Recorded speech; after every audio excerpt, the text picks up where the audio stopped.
විල්පත් වයමේ පිහිටි ඊටාම සුන්දර මෙන්ම ඉපැරණි පුරාවෘත්තියක් ඇති මනරම් ස්ථානයක නීලබැම්ම ඉදිකර ඇත්තේ කලාවේ හරස් කරමින්ය.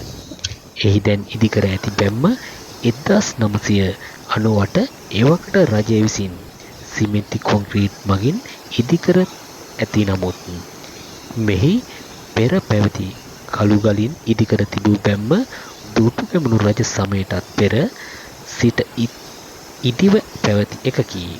නමුත් එහි මේ වන විට කිසිදු නටබුමක් නොමැති තරම්ය.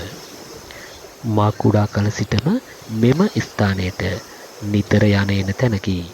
මගේ මුතුන් මිත්තන්ගෙන් මට දැනගන්නට ලැබුණු ආකාරයට මා ඔබට එය පැහැදිලි කරන්නම්.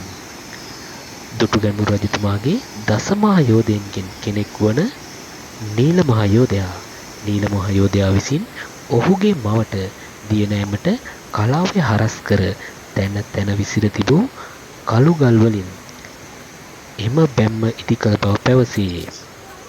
එය කෙසේ කුමන හේතුවකට ඉදි කළත් මා සියසින් දැක තිබූ ඒ නීල බැම්ම ඉදිකර තිබුණේ අඩි 10-15කට වඩා දිගින් සහ 5-6 දෙනෙකුට බදන්නටවත් බැරි තරම් විශාල කළුගල් වලිනි.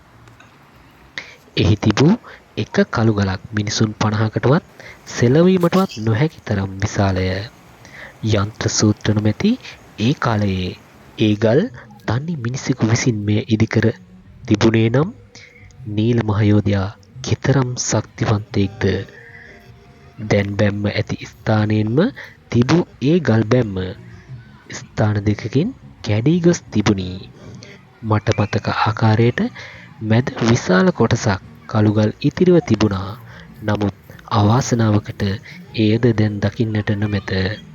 ඒ කාලයේ ලබාගත් ඡායාරූපයක් හෝ හමුවහොත් ඉදිරි වීඩියෝකින් හමුවීමට බලාපොරොත්තු වන අතර නීල බැම්ම දැන් පවතින ආකාරය මෙය වන බැවින් මෙම ස්ථානයේ දැන් සතියන්තයේ බොහෝ පිරිසකගෙන් පිරී යන අතර නිදහසේ දියනෑමට විනෝදවීමට මසුන් ඇල්ලීමට ඡායාරූප ගැනීමටද ඉතාම උචිත පරිසර වටපිටාවක් පවතී.